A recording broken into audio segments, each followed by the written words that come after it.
then generated a total of 4 ATP, but remember it cost us 2 to get it started, so we netted out only 2 ATP and 2 NADHs, those high energy carriers. In the Krebs cycle, and by the way, where were we in glycolysis? Where in the cell were we? Look in your notes. See what? In the Mitochondrial membrane. For glycolysis. All right? We send now the pyruvates to the mitochondrium, where we're going to generate 1, perhaps 2 ATP, depends on what source you quote, 3 NADHs, and 1 FADH2, that high energy carrier, those, again, high energy carriers. We're going to use the NADHs and the FADH2s in a moment to drive the final step. So far, we're 50%, maybe double the yeast and the bacteria. At 13 kilocalories per mole, at most, we managed to secure 48 kilocalories per mole so far, and convert that to a biologically useful form of energy. How much was there to be had? 600. Oh, 686. 686. There's still a lot of energy on the table, isn't there? Let's gather some of that.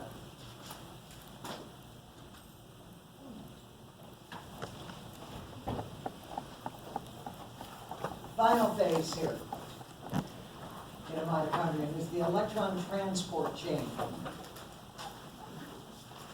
This is a series of carriers embedded in the inner mitochondrial membrane. The membranes are those crispy.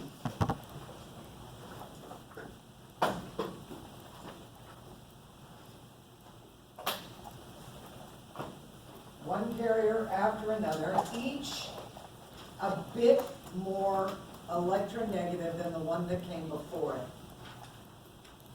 So what does that mean? We've talked about electronegativity a number of times.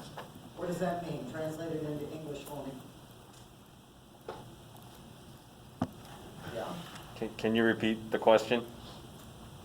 What does it mean if I say this carrier is a bit more electronegative than the one that came before it? More charge? You what? More charge, or is that You gotta say it louder. is that more charge? No, same charge. It has a higher tendency to keep electrons to itself Right. than give it away. Hold closer. All right. If it's more electronegative, it holds the electrons close. An electron that is further away, is it to have more energy or less than one that's in close? More. More. So, as we allow it to come from one that's just a little more electronegative, we just gave off energy, didn't we? We can harvest that energy. And do this multiple times, harvesting it off at multiple steps here.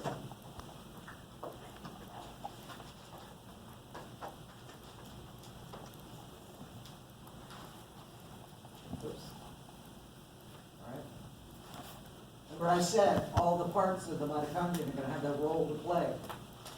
We're going to see the last little bits of that today.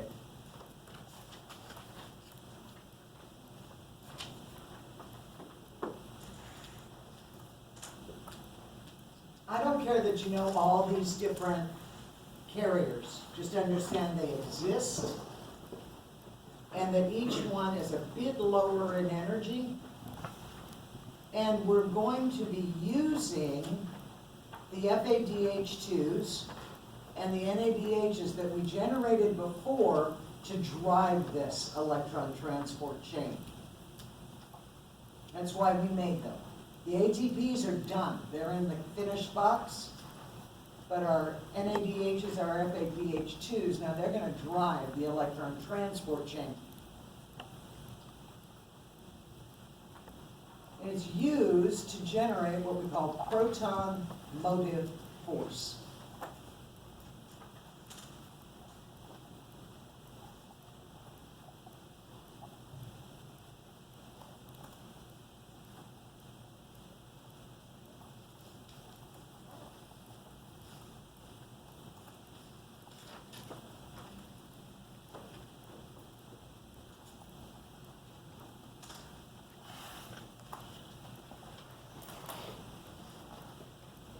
All right.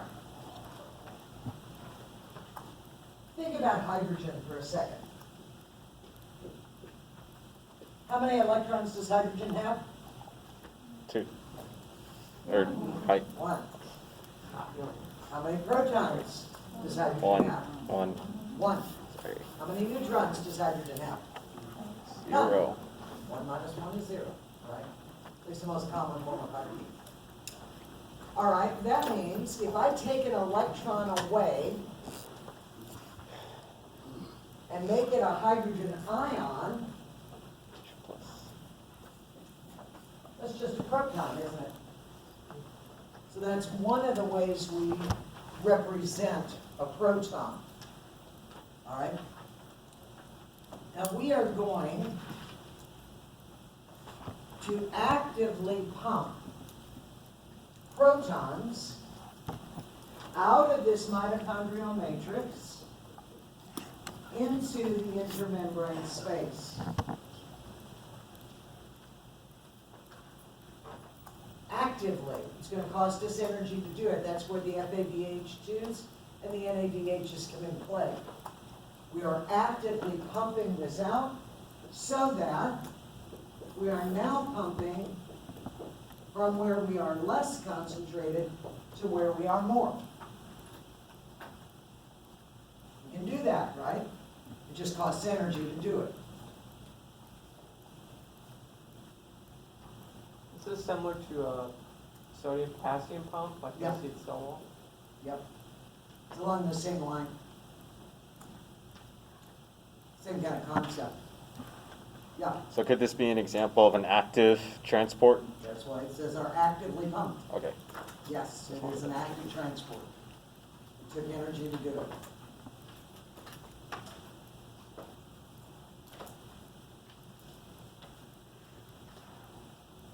I don't want to be short with you guys, I'm just hurting. All right. What do our protons want naturally to do? What do they want to do if they're given the opportunity? What does everything want to do? Being the lowest. Wants to go to the lowest energy state, yes. Less order, which means it wants to move down its concentration gradient, doesn't it? From where it's more concentrated now, we've created that gradient. Now, the protons want to come back, but they can't.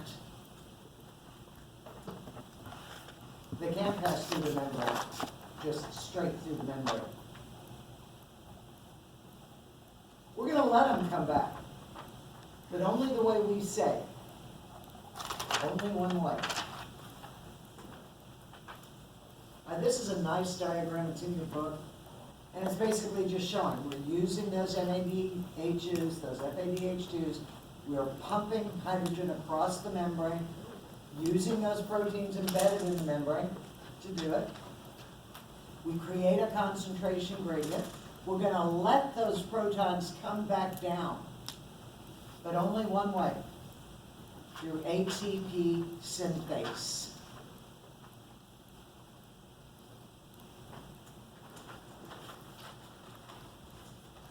This is an enzyme that synthesizes ATP. So as the protons come through here one at a time.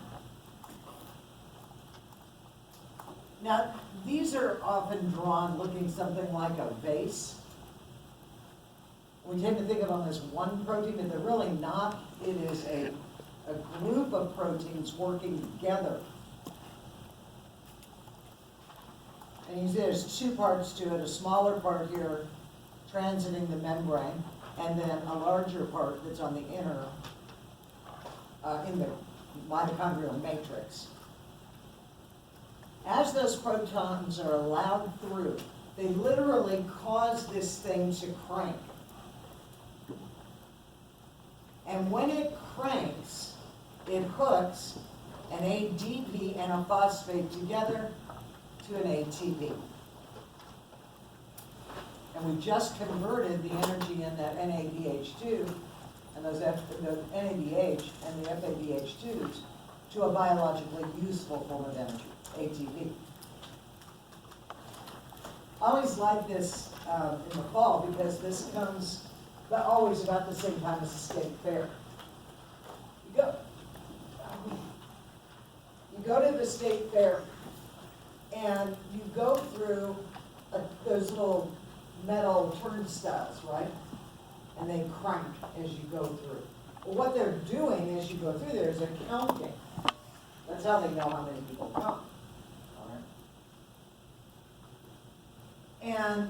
But what if every time you went through there and you cranked that little jobby, you created energy? Well, that's what's happening here. Every time it cranks, it hooks an ATP or ADP and a phosphate together and makes an ATP. Now, so far, we've accounted for 3, maybe 4 ATPs. We ain't seen nothing left yet. There's a lot of energy left on the table, wasn't there? In the electron transport chain, we're looking at generating about 34 ATP.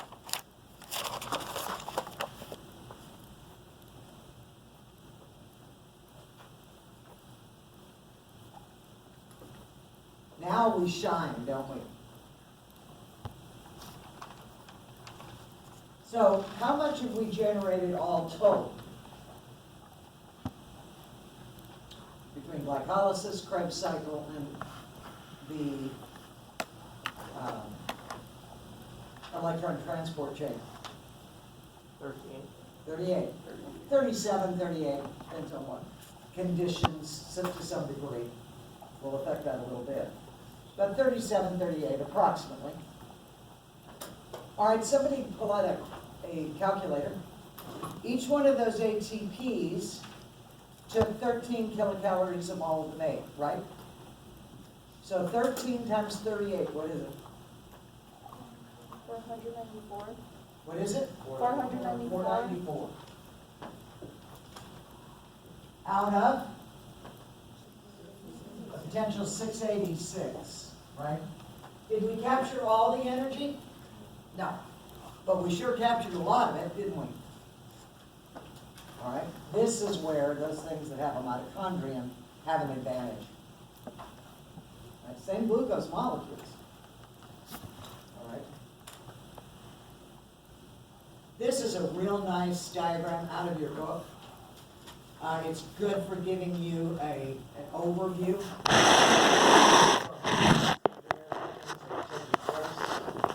Okay?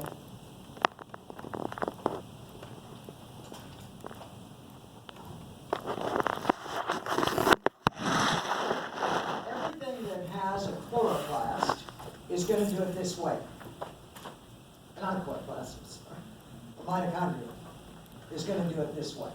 Okay, whether you're talking about a single-celled eukaryote like an amoeba or a plant that have mitochondria, right? By the way, if you look back here,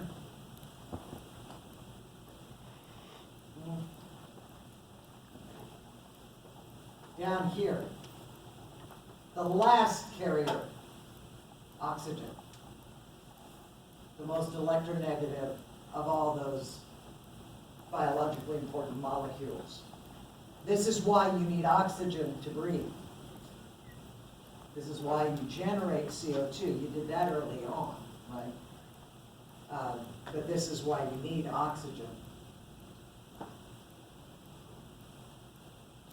All right.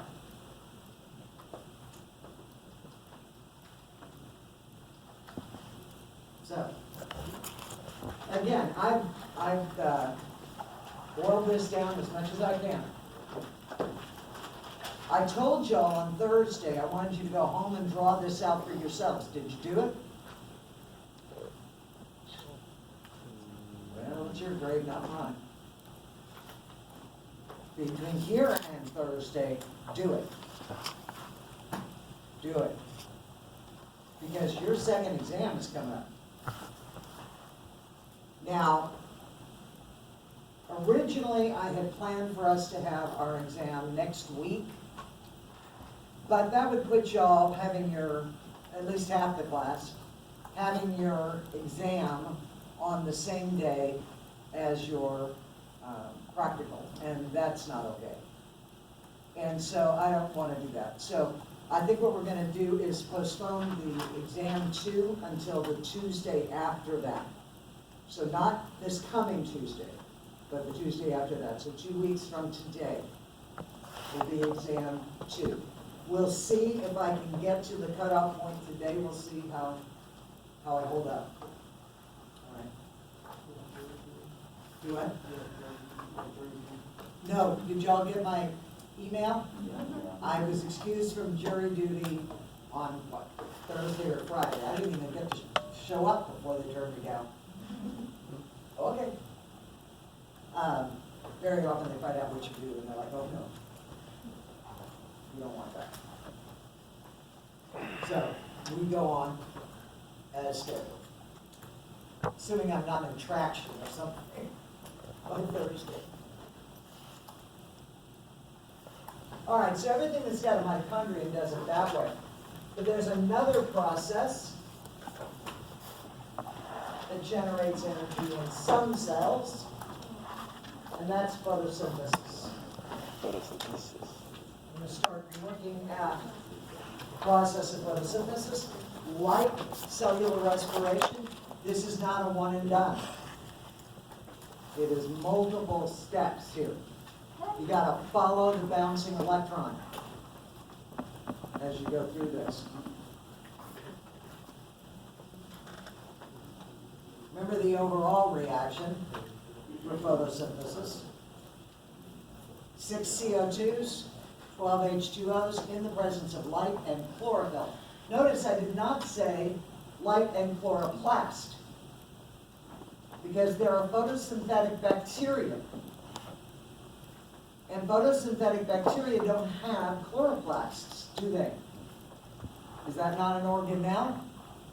What's the definition of a bacterium? Yeah, no organelles or no nucleus or any membrane-bound organelles. What they have is chlorophyll, that pigment that we're going to see captures light. What they don't have is that fancified chloroplast to put it in. We're going to generate several things here. We're going to generate oxygen as a waste product. We are very thankful for that. Most living things are. We're going to generate glucose, with which we will build plant. Remember, what is cellulose? Just a bunch of glucose is end to end, isn't it? What is starch? Just a bunch of glucose is end to end. There's a reason why we talked about all that first. All right? So let's take a look at this, but before we do, we have to talk about light itself. When they were trying to understand photosynthesis, the question was, well, I'm trying to understand the nature of light. The question was, is light a wave or is it a particle? Turns out the answer to that question is yes. It's both. It's a wave of particles. Okay? Photons being the particles. And different types of light have different wavelengths. A wavelength is the distance between the top of one wave and the top of the next. So this would have whatever that wavelength is. Now, assuming that I'm drawing this so that my waves are at equal height,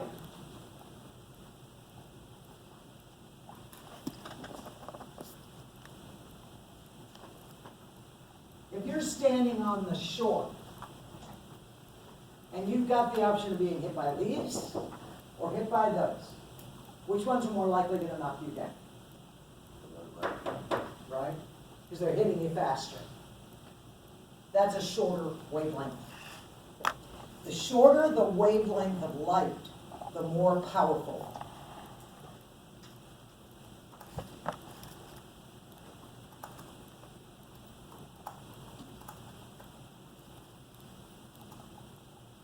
The shorter the wavelength of light, the more powerful it is.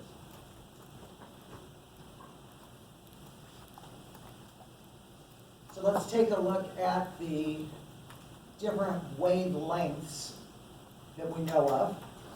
There might be others we haven't identified yet, but these are the ones we know of. Firstly, the shortest of all the known wavelengths, the gamma rays.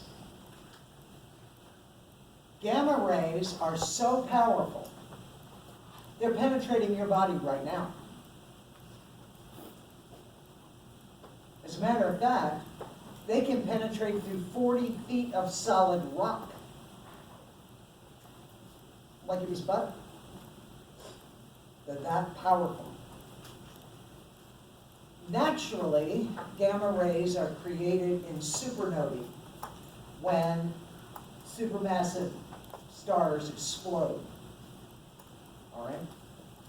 Not even just any old nova, it's supernova. Artificially, we have created them in nuclear blasts.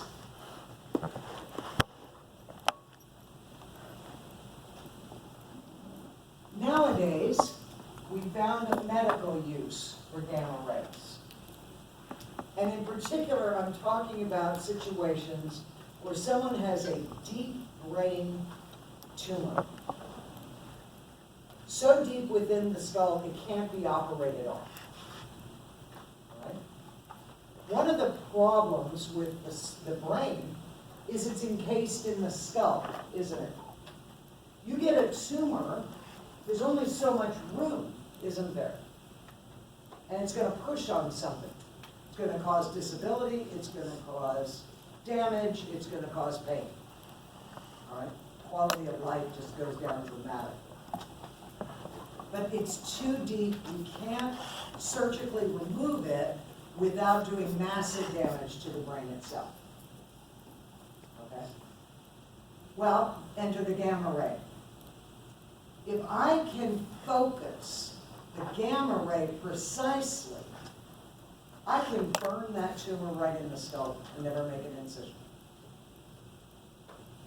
And they've used this. Presbyterian over in Dallas has one. I believe so does Baylor. We actually got to take some students to tour that lab one time. It's cool. They had this wild helmet that they put on you. And then they had these openings, and they would open certain ones. And all the others would be plugged with lead. And they would zap it. And it's almost like, you've done this. You take a magnifying glass, and if you focus that light just right, you can burn a hole in something, right? Well, that's what they do, except what they're burning is the tumor. Now, typically they never get all of the tumor in that case, because you don't want to get out there and kill healthy tissue. You just want to, basically it's about preserving the quality of life and extending the life as best we can under the circumstances. It's not a cure, usually. I did have a friend who, I do have a friend who, they were talking about using a gamma knife on with her. There are limited places where we can use the gamma knife because the structures need to be pretty firm. This doesn't work on a liver or a kidney or a lung or something like that. It works on things that are pretty firm. Well, she was 40-something, and all of a sudden went deaf in one ear. All of a sudden. She was also having almost stroke-like symptoms. One side of the face would just suddenly droop. And the tongue would be unusable on that side. She couldn't swallow on that side. The eye would droop. Right? All those things we think of as like a stroke kind of a symptom. Well, it turns out she had a tumor on her auditory nerve, the nerve coming from the ear to the brain. And it was and there's a place where the auditory nerve and the facial nerve are very close. So it's been pressure on the facial nerve. And that's what was causing the drooping and the drooling and all of that she was experiencing. They had a couple of options. One of them was to use the gamma knife to zap that tumor. But the problem with the gamma knife in this kind of situation was if they didn't get it all, and it came back, it typically comes back far more aggressively. She was a young woman. She shouldn't have had this at all at her age. But she did. She was, I think, the 6th person in the world to have the surgery that they eventually did. It was done actually out at Zale Lipshe Hospital over in Dallas, which is connected to UT Southwestern. And they literally drilled through her ear and took everything out. And you can't just leave a hole there. So they filled it with fat. I told her I'd volunteer to be a donor, but she turned me down on that. We used hers. All right, and then they sew it up so that if you look at her and you look over here, she has no ear canal on that side. All right, but they did discuss using the gamma knife on that. But there are limited places where we can use that without doing serious damage. All right. X-rays, a little less powerful. These will penetrate soft tissue, but will not penetrate hard tissue, like bone or teeth, kidney stones, something like that. Passes through the soft tissues. And so what you get is basically a shadow on an X-ray. And you can see, is that bone broken? Is that tooth cracked? Does the kidney have stones in it? Okay. Now, X-rays are ionizing radiation. They can cause cancer if you're exposed too often. This is why X-ray techs have to wear all that lead stuff. You and I don't have to. If we're going in for a once-a-year dental X-ray or a chest X-ray once a year or something like that, that's not enough to be a problem. But somebody who's exposed several times a day is going to need to protect themselves against those X-rays. All right, a little less powerful, UV or ultraviolet. More violet than violet. Ultraviolet is the light in sunlight that gives you a sunburn. I'll tell you right now, there's no such thing as a good suntan. All right? I mean, when I was a kid, we didn't know that. And, we'd go out and lay in the sun with baby oil on us. We might as well put Crisco on ourselves and let it flop down in a pan. All right? Because that UV light on skin causes damage. And it causes leathering of the skin. It causes wrinkles. All right? And if you think you don't care now, I promise you, you will. I remember my grandmother died at the age of something like 84. When she died, she had skin like she was 3 years old. Beautiful skin. A Kansas woman, with all that wind and all that sun. But my grandmother came from a generation for a lady never went out without a hat and gloves. Never. Okay? And that kept your skin looking good even up to 84. Her daughter, my aunt, on the other hand, Kansas farm woman, never wore a hat. Closest thing she ever did to wearing gloves was maybe leather gloves when she was handling bales of hay or something like that. By the time she died at roughly the same age, she had wrinkles you could plant corn in. Okay? Because, and the big difference was the sun exposure. Another thing, what you need is a sunscreen, a fake tan, if you want a tan, get a fake one. They actually have good fake tans now. All right, I remember when all there was QT, and you ended up with orange palms, streaky orange legs. You know, no, that was not good. All right, but now there's a number of really good self-tanners out there that don't do the damage to your skin that UV light does. Another thing that ultraviolet light does is it damages your eyes. The lens of your eye gets cloudy after exposure to UV light, after repeated exposure to UV light. That's a cataract. Can you repeat that? UV light damages the lens of your eyes. It clouds it. Since that's like any lens, you gotta get the light through it, right? If it's cloudy, you're not gonna get a good image. And people can go blind from cataracts. I've already got the beginnings of cataracts. I had them actually at like 57.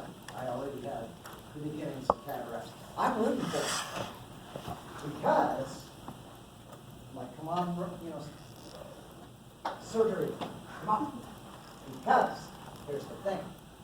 I also have what's called presbyopia, middle-age eyes.